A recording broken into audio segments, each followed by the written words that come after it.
no volveré, no volveré. Vamos a aplaudir al Señor Jesús. Es muy bueno estar aquí y quiero invitarle a usted que está cambiando de canal y vio la apertura de nuestro programa. Siga viéndonos. Hoy voy a decirles algo que les ayudará mucho. Dios me dio una palabra que las religiones, sean las que sean, no lograrán sacarles el cargo de conciencia y traerle paz al corazón y darle seguridad a las personas. Pero hay algo, pero muy simple, que usted debe hacer.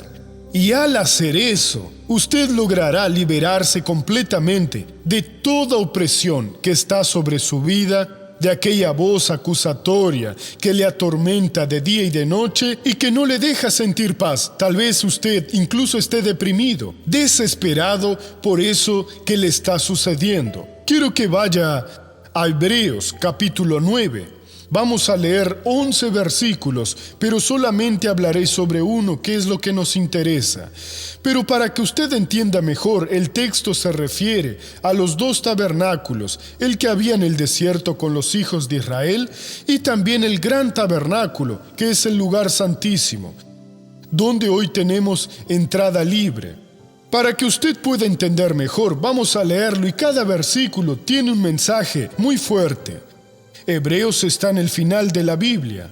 Volviendo de Apocalipsis hacia atrás, creo que son 15 hojas más o menos para que encuentre el capítulo 9, versículo 9.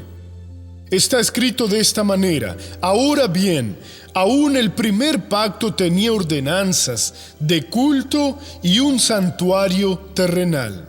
Presten atención a esta palabra. El primer tabernáculo tenía ordenanzas de culto y un santuario terrenal, lo que sucede con las religiones. Pues el tabernáculo estaba dispuesto así. En la primera parte, llamada el lugar santo, estaban el candelabro, la mesa y los panes de la proposición. Así que había una cortina por donde se entraba a ese primer tabernáculo. Hebreos capítulo 9, versículo 2. Y allí, no dije Hebreos, no, dije que leeríamos hasta el 11, dije que son 11 versículos. Capítulo 9, en el 9 vamos a detenernos, leeremos del versículo 1 hasta el 11. Dije que leeríamos 11 versículos, pero solamente predicaré un versículo. Creo que hoy ustedes se equivocaron. Yo cuando me equivoco estoy perdonado porque ya pasé de 30.5 en cada pierna. Pero ustedes son jóvenes. Y si me equivoqué, estoy más que perdonado. Yo ya quiero llegar al versículo 9, porque hay un mensaje aquí, pero no se los puedo dar antes para que pueda entender, si no, no lo entenderá. Como el joven que ingresa a la Universidad de Medicina, pero el cuarto año, pobrecito. Tendría que ingresar en el primero para saber cómo son las venas, los huesitos y todo, hasta llegar a ese punto. Pero vamos a ver. Ahora bien, aún el primer pacto tenía ordenanzas de culto y un santuario terrenal. Pues el tabernáculo estaba dispuesto así. En la primera parte, llamada el lugar santo, estaban el candelabro, la mesa y los panes de la proposición. O sea que las personas pasaban por un velo y entraban en ese santuario. Tras el segundo velo, existía el segundo velo, estaba la parte del tabernáculo llamada el lugar santísimo. Allí existía la presencia de Dios. Allí había un incensario de oro y el arca del pacto, cubierta de oro por todas partes, en la que había una urna de oro que contenía el maná, la vara de Aarón que reverdeció y las tablas del pacto. Aquí se puede predicar mucho. El maná debería ser recogido todos los días. Cuando un judío era muy listo, astuto, también recogía para el día siguiente y criaba gusanos. Solo podían recoger para el día siguiente los viernes, porque los sábados no podían trabajar, así no creaba gusanos. Y ese que estaba en el santuario ya estaba hacía mucho tiempo, por eso no se podría. O sea, Dios sabe hacer las cosas, pero no es nuestro mensaje. Sobre la urna estaban los querubines de la gloria, que cubrían el propiciatorio. De estas cosas no se puede ahora hablar en detalle. Tenía un significado, pero no para aquel momento. Así dispuestas estas cosas, en la primera parte del tabernáculo entran los sacerdotes continuamente para cumplir los oficios del culto. Podían entrar en el momento que deseaban, eran sacerdotes. Abrían el velo, entraban y cumplían sus oficios para Dios. Pero, versículo 7, pero en la segunda parte entra solo el sumo sacerdote una vez al año, llevando la sangre que ofrece por sí mismo y por los pecados de ignorancia del pueblo. Y eso era tan serio que tenía que estar con una soga atada aquí a la cintura. Porque si entrase con pecados, se caía muerto ahí, y el que entrase moriría. Así que, si tardase, los demás jalarían la soga. Y si era necesario, que él les decía que estaba vivo. Pero si no les respondía, lo jalaban, porque ya se había caído muerto. Las cosas eran serias. Ahí era donde estaba la presencia santísima de Dios. Vamos a seguir.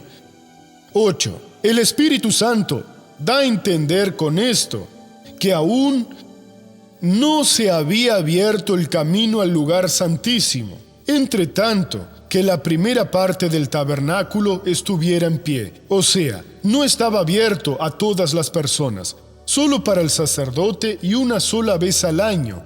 Y sin pecados, con sangre en las manos, entraba temblando, porque podría morirse ahí de inmediato. El lugar santísimo, la presencia santísima de Dios, donde todo se resuelve, no estaba abierta al pueblo. Versículo 9, lo cual es símbolo para el tiempo presente, según el cual se presentan ofrendas y sacrificios, que no pueden hacer perfecto en cuanto a la conciencia al que practica ese culto. En instantes voy a hablar sobre eso.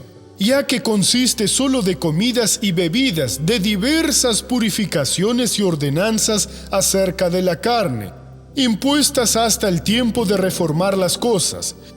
Pero estando ya presente Cristo, sumo sacerdote de los bienes venideros, por el más amplio y más perfecto tabernáculo, no hecho de manos, es decir, no de esta creación. Voy a leer un poquito más para que entienda. Y no por sangre de machos cabríos ni de becerros, sino por su propia sangre, entró una vez para siempre en el lugar santísimo, habiendo obtenido eterna redención. Esto ya nos es suficiente, hasta el versículo 12. Así que, ¿qué es lo que está diciendo Dios aquí? Está hablando sobre dos santuarios, donde la persona entra y el sacerdote realizaba la ceremonia religiosa, pero no solucionaba el problema. Solo el sumo sacerdote una vez al año entraba. Aún así no solucionaba completamente, sino que cubría los pecados. Los pecados no eran quitados. Jesús, cuando murió, la Escritura dice que el velo del templo se rasgó desde lo alto. Era una cortina muy gruesa. Creo que dicen que tenía 6 centímetros y por allí no podía entrar nadie, solo los sacerdotes. Y se rasgó y se abrió. ¿Qué es lo que decía el Señor Dios? Que ahora está abierta para todas las personas la entrada delante del Dios Santo. Pero doctor, soy un pecador. Pero Jesús entró una vez por todas con su propia sangre, que fue derramada a mi favor, a su favor. Y cuando yo entro allí, entro por la fe en esa sangre derramada. Jesús fue y salpicó el lugar santísimo con su sangre para que yo pudiera entrar. Así que hoy, cuando lo necesito, cuando usted lo necesita, usted no necesita estar en el santuario de las religiones, donde cantan, rezan y no sucede nada. Tiene que entrar al verdadero santuario. Dios, aquí estoy para solucionar mi problema de pecados, mi problema de transgresión, mi problema de enfermedad, de problemas financieros, de esto o de aquello.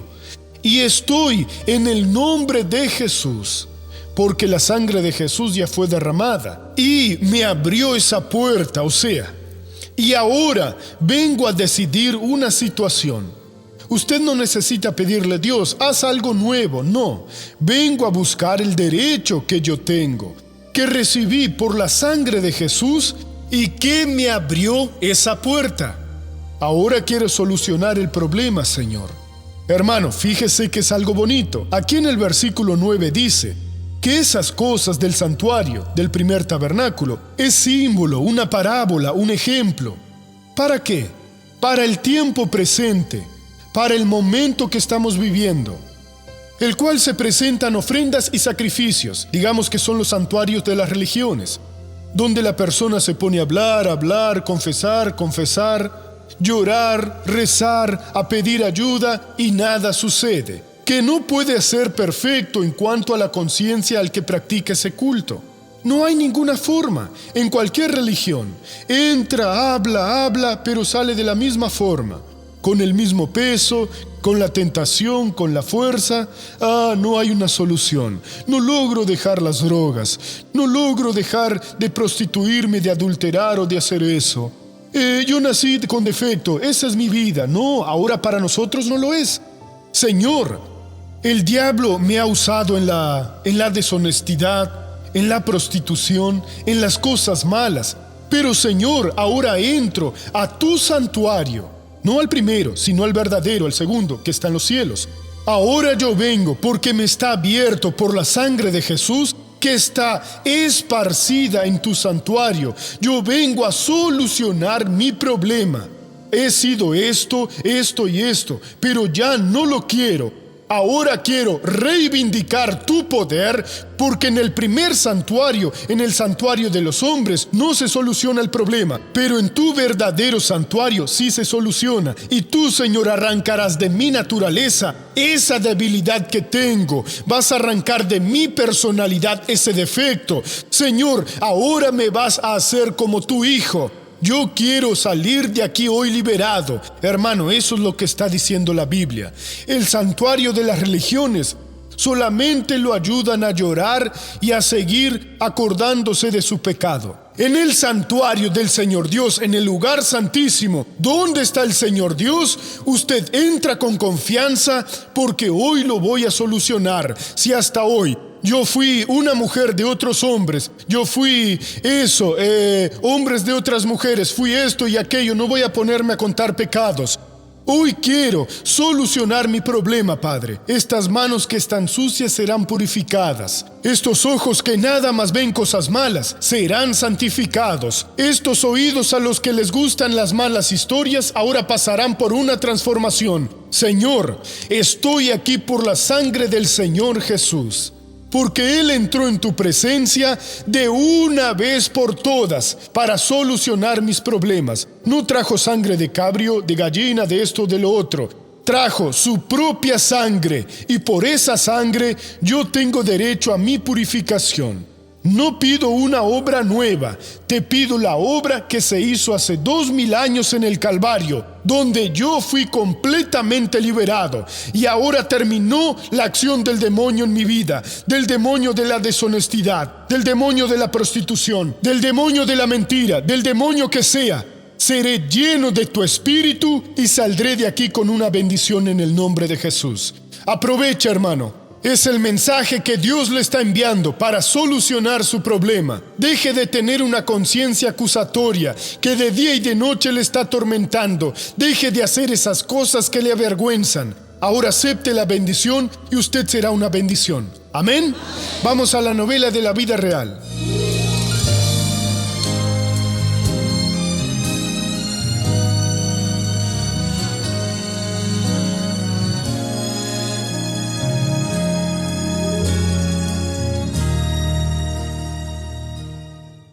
A los 13 años de edad, yo ya tenía sentimientos de muerte, quería morir, quería dejar este mundo, no sentía alegría, no sentía felicidad.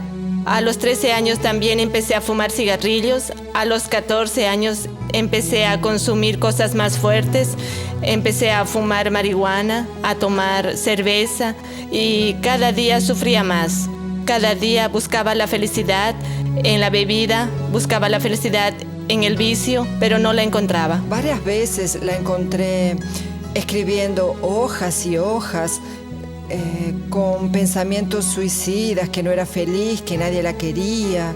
Y yo escondía las medicinas, las cosas que tenía en casa, las escondía de ella. Me daba miedo cuando se encerraba en su cuarto, me desesperaba. Por eso escondía los cuchillos, las navajas de ella. Yo creía que nadie me amaba, que nadie me quería. Me peleaba mucho con mi familia. Era una persona irritable, siempre explotaba por cualquier cosa. Antes teníamos una heladería, teníamos un negocio. Era una persona de la que todos los clientes que teníamos se quejaban porque era una persona grosera. Maltrataba a los clientes. Entonces era una persona muy difícil. Luciana buscó la felicidad en las religiones. Conocí en el barrio en el que vivía, conocí a unas personas de esa religión y tenían una casa espírita y me invitaron. Así empecé a participar. Me hundí en el mundo de la hechicería. Yo llegué a ser parte de una cadena. Me poseían más de 7 demonios. Me estaba entregando a ese mundo. A veces, cuando llegaba a casa, con el simple hecho de mirarla, sabía que había un demonio en ella. Yo sabía cuál era el demonio que estaba dentro de ella, poseyéndola. Yo me molestaba al ver esas cosas. Creía que iba a ser feliz, pero no. Empecé a ver cosas que no me agradaban, cosas que me dejaban más deprimida aún porque hacían maldades contra otras personas. Por eso sufría mucho de verdad. Luciana empezó a reflexionar y tomó una decisión. Quise dejarlo, pero ellos me presionaron. Las personas de la casa donde estaba me presionaron y mi madre empezó a orar por mí en la iglesia hasta que Dios empezó a entrar en mi vida y empecé a abrir los ojos. Empecé a despertar y vi que ese camino en el que estaba de brujería, de hechicería, todo era mentira, era un engaño. Ya no sabía más qué hacer, ¿no? Por eso llamé a la Iglesia de la Gracia y el pastor me dijo que la mandara, que la llevara, pero no podía dejar la empresa sola y mandé a una de las empleadas con ella y desde entonces no abandonó a la iglesia. Desde el primer día que fui a la iglesia, yo empecé a buscar a Dios, a buscar a Jesús. Empecé a frecuentar la Iglesia Internacional de la Gracia de Dios y ahí sí, así recibí bendición tras bendición. Empecé a encontrar la felicidad. Todo lo que busqué toda mi vida desde los 13 años de edad, lo encontré. Empecé a encontrar el amor, empecé a tener alegría de vivir. Mi placer era estar allí dentro de la casa de Dios, oyendo la palabra del Señor. Sentí alegría. Mi semblante empezó a cambiar. El Señor Jesús me transformó. Me hizo una nueva mujer. Le puso amor a mi corazón, porque no había amor en mi corazón, y Él me lo dio. Y las puertas empezaron a abrir financieramente. Las puertas empezaron a abrirse en mi casa, en mi familia, en todas las áreas de mi vida. Hoy para mí es una bendición, sí, para mí es una victoria, para toda la familia. Es feliz, ¿no? Sus hermanos, a través de ella, también están yendo a la iglesia. Como dice la palabra de Dios, todo es en el tiempo de Dios y yo puedo declarar ahora que soy feliz, que encontré la verdadera felicidad. Dios mío, nada nos alegra más a nosotros, predicadores, que ver a las personas siendo transformadas. Y cómo hay gente que necesita entender esa palabra. Como Dios me usó ahora mismo, es decir, el santuario de las religiones es un ejemplo para el presente tiempo. No logra quitar la culpa de la conciencia, no logra hacer que una persona sea de Dios. Pero cuando usted entra al lugar santísimo, al que Jesús entró de una vez por todas, usted logra la remoción de esa mala conciencia. Veamos los versículos número 13 y 14 para terminar este estudio. Porque si la sangre de los toros y de los machos cabríos y las cenizas de la becerra, rociadas a los impuros, santifican para la purificación de la carne, cuánto más la sangre de Cristo, el cual, mediante el Espíritu eterno, se ofreció a sí mismo sin mancha a Dios, limpiará vuestras conciencias de obras muertas para que sirváis al Dios vivo. Hermano, en aquel tiempo los sacerdotes entraban y la sangre de los toros cubrían los pecados del pueblo. Les daba una cierta paz, pero no los removían. Cuánto más ahora la sangre de Cristo, por el Espíritu Eterno, entró al lugar santísimo y se ofreció a sí mismo, al Padre. Padre, aquí estoy ofreciendo mi sangre a favor de un hombre que se llama R.R. Suárez. Gracias, Jesús. Gracias. También mencionó su nombre allá, a favor de esa persona. Y ahora usted puede entrar con osadía. Padre, vengo a buscar mi liberación. Y Dios se acordará del momento en que Jesús ofreció su propia sangre a su favor y usted saldrá purificado y transformado. ¿Amén? Vamos a la primera pregunta.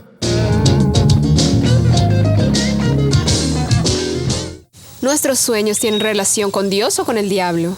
A veces tiene que ver con ambos, con uno solo, o a veces solamente con una comida diferente que comimos y que nos provocó una descarga eléctrica o qué sé yo. Me acuerdo de una ocasión, yo casi no como huevos, pero un día por la noche llegué y dije, prepárame 2 huevos, los mezclé con arroz. Hermanos, ¿cómo soñé en aquella noche? Pensé, debe ser ese tal huevo el que me electrizó. Y me electrizó, tuve pesadillas, era un superhéroe, era un super derrotado. Les tengo que contar, nunca tuve una noche tan perturbada. Si me ofrecen huevos por la noche, no, muchas gracias. Ya no quiero soñarme lo mismo. Pero Dios puede hablarnos a través de sueños. El diablo también puede amenazarnos en cualquier situación. Dios, interven, que se haga tu voluntad. Y usted es bendecido. Segunda pregunta. Doctor, hay una pregunta que quiero hacerle sobre el patrocinio. Yo aún no he sentido el llamado de Dios en el corazón para ser una patrocinadora, pero tengo ganas de asociar a otras personas. ¿Es correcto? Hermana, hágalo deprisa si Dios le está diciendo. ¿Cómo alguien puede decirle que no lo haga? Una vez una señora contó un testimonio y dijo que asoció a su marido, pero dijo que no sentía ganas de asociarse. ¿Qué le puedo hacer? Le dije que no se asocie. Eso es algo muy serio, es un trabajo de Dios. Y me alegro porque el Espíritu Santo está dirigiendo. Si le llamó a usted, venga. Si no le llamó, otro vendrá. Me acuerdo que una vez hubo un pastor americano en mi iglesia. Ese hombre ya está con Jesús hace muchos años. Era un pastor fenomenal. El doctor Valdés era su nombre. Era un hombre que tenía el Señor Dios. Hace falta entre nosotros. Ojalá que Dios levante unos 1000 como ese hombre. No hablaba mal de nadie, solo traía bendiciones. Ese hombre en Jerusalén tuvo un encuentro con Jesús. Fue una de las cosas más bellas que yo oí hablar. Y él llamó hacia adelante a algunas personas y una señora fue llevando a su marido ciego.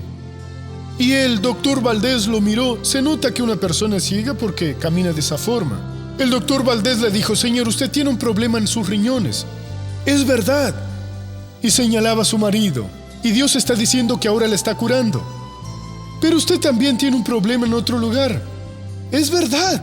Y ella le pedía que orase por su marido. Y Dios la está curando ahora. Pero ella no entendía que Dios quería actuar en ese día en su vida. Ella quería que actuase en su marido. O sea, si Dios le está llamando a otra persona, está usándola a usted para que bendiga a otra persona.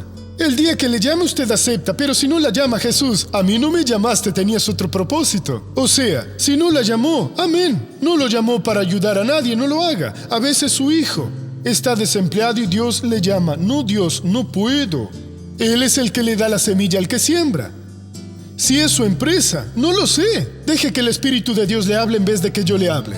Déjeme orar por los que están en casa y también por usted. Padre, oro por estas personas. ¡Qué buena palabra, Padre! En el lugar santísimo, en la gran congregación, solucionamos nuestros problemas. Y en nuestra entrada ya no está prohibida, está permitida. Y entramos, oh Dios, en tu presencia ahora. Entramos, oh Padre, porque Jesús nos lo permitió. Y tú sabes que ahí está la sangre de Cristo derramada a nuestro favor y fue ofrecida por el Espíritu Eterno. Por eso, Dios, escucha la oración de esa persona.